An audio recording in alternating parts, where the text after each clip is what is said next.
ನಾನು ಕೇಕ್ ರೆಸಿಪಿನ ಮಾಡ್ತಾಯಿದ್ದೀನಿ. ಇದಕ್ಕೆ ನಾನು ಒಂದು 2 ಸ್ಪೂನಷ್ಟು ಸಕ್ಕರೆ ತೊಗೊಂಡಿದ್ದೀನಿ.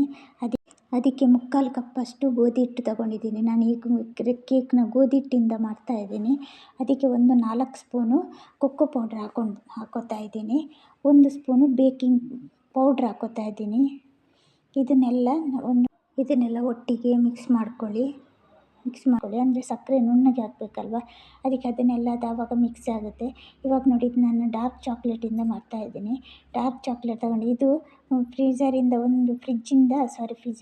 ಫ್ರಿಜ್ಜಿಂದ ಒಂದು 1 ಅವರ್ ಮುಂಚೆನೇ ತೆಗೆದಿದ್ದೆ. ಇದು ಫ್ರಿಜ್ಜಲ್ಲಿ ಇತ್ತಲ್ಲ, ಅದು ಗಟ್ಟಿಯಾಗಿರುತ್ತೆ, ಕಟ್ ಮಾಡೋಕ್ಕೆ ಬರೋಲ್ಲ.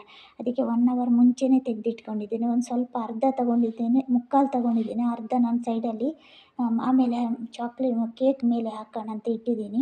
ಇವಾಗ ಇದರಲ್ಲಿ 25 ಗ್ರಾಮ್ ಅಷ್ಟು ನಾನು, ಇದು 100 ಗ್ರಾಮಿದ್ದು ಬಟರ್, ಅದರಲ್ಲಿ ಒಂದು 25 ಗ್ರಾಮ್ ಅಷ್ಟು ನಾನು ಇದಕ್ಕೆ ಹಾಕ್ಕೊಂಡಿದ್ದೀನಿ. ಇವಾಗ ಕುದೀತಾ ಇರುವ ಬಿಸಿ ಹಾಲನ್ನು ಹಾಕ್ಕೋತಾ ಇದ್ದೀನಿ. ಅಂದರೆ ಅದು ಎಲ್ಲ ಕರಗಬೇಕಲ್ಲ, ಅದಕ್ಕೋಸ್ಕರ ಕುದೀತಾ ಇರೋ ಅರ್ಧ ಕಪ್ಪಷ್ಟು ಹಾಲು ಹಾಕ್ಕೊಂಡಿದ್ದೀನಿ.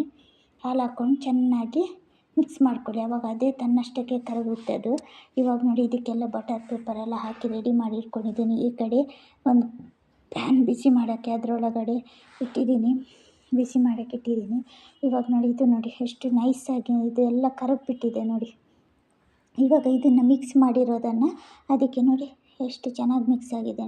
ಅದಕ್ಕೆ ಒಂದು ಸ್ವಲ್ಪನೇ ಹಾಕ್ಕೊಂಡು ಮಿಕ್ಸ್ ಮಾಡ್ಕೊಳ್ಳಿ. ಒಂದೇ ಸಲ ಹಾಕಿ ಮಿಕ್ಸ್ ಮಾಡ್ಕೋಬೇಡಿ, ಯಾಕಂದರೆ ಅದು ಗಂಟು ಬರುತ್ತೆ ಆಮೇಲೆ.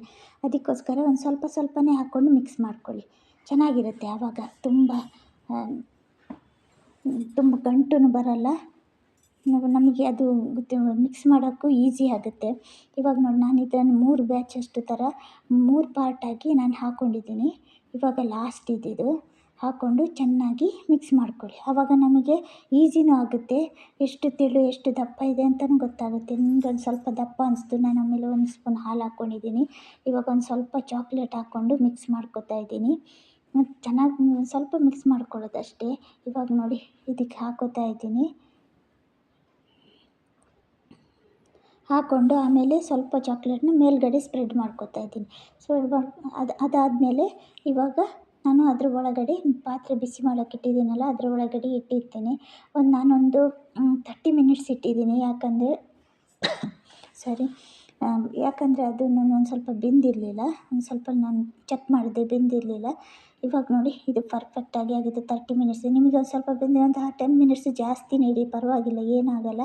ಇವಾಗ ಗ್ಯಾಸ್ ಆಫ್ ಮಾಡಿಬಿಟ್ಟು ಇದನ್ನು ಒಂದು ತೆಗೆದುಬಿಟ್ಟು ಪಾತ್ರೆಯಿಂದ ತೆಗೆದು ಒಂದು ಬಟ್ಟೆ ಹಾಕಿಬಿಡಿ. ಬಟ್ಟೆ ಹಾಕಿಬಿಟ್ಟು ಮುಚ್ಚಿಟ್ಬಿಡಿ ಒಂದು ಸೈಡಲ್ಲಿ, ತಣ್ಣಗಾಗೋ ತನಕ. ಹಾಗೆ ಓಪನ್ ಇಡಬೇಡಿ, ಮುಚ್ಚಿಟ್ಬಿಡಿ ಬಟ್ಟೆ ಹಾಕಿಬಿಟ್ಟು. ನಾನು ಹಿಂದಿನ ವಿಡಿಯೋದಲ್ಲಿ ನೋಡಿರ್ಬೋದು, ನಾನು ಬಟ್ಟೆ ಹಾಕಿ ಮುಚ್ಚಿಟ್ಟಿದ್ದೆ ಅದನ್ನೇ ಇವಾಗ ನೋಡಿ ಕಟ್ ಮಾಡ್ಕೊತಾ ಇದ್ದೀನಿ. ತಣ್ಣಗಾಗಿದೆ. ಇವಾಗ ಎಷ್ಟು ಚೆನ್ನಾಗಿ ಬಂದಿದೆ ಅಂದರೆ ಸೂಪರಾಗಿ ಬಂದಿದೆ. ಅಷ್ಟೇ ಟೇಸ್ಟೂ ಆಗಿ ಬಂದಿದೆ. ತುಂಬ ಚೆನ್ನಾಗಿ ಬಂದಿದೆ. ಇದಕ್ಕೆ ಕಾಫಿ ಪೌಡ್ರೆಲ್ಲ ಹಾಕ್ಕೊಂಡಿರ್ತೀವಲ್ಲ, ಅದು ಕಾಫಿದು ಸ್ಮೆಲ್ ಇನ್ನೂ ಚೆನ್ನಾಗಿರುತ್ತೆ. ಮಕ್ಕಳಿಗೆಲ್ಲ ತುಂಬ ಇಷ್ಟ ಆಗುತ್ತೆ. ತುಂಬ ಟೈಮಿಂದ ನನಗಿಷ್ಟ ಚಾಕ್ಲೇಟ್ ಕೇಕ್, ನನಗೆ ತುಂಬಾ ಇಷ್ಟ. ಅದಕ್ಕೋಸ್ಕರ ನನಗೆ ಅದು ಮಾಡೋಣ ಅಂತ ತುಂಬ ಸಲ ಅಂದ್ಕೊಂಡಿದ್ದೆ, ಮಾಡೋ ಟೈಮೇ ಸಿಕ್ಕಿಲ್ಲ. ಅದಕ್ಕೆ ಇವಾಗ ಮಾಡ್ದೆ.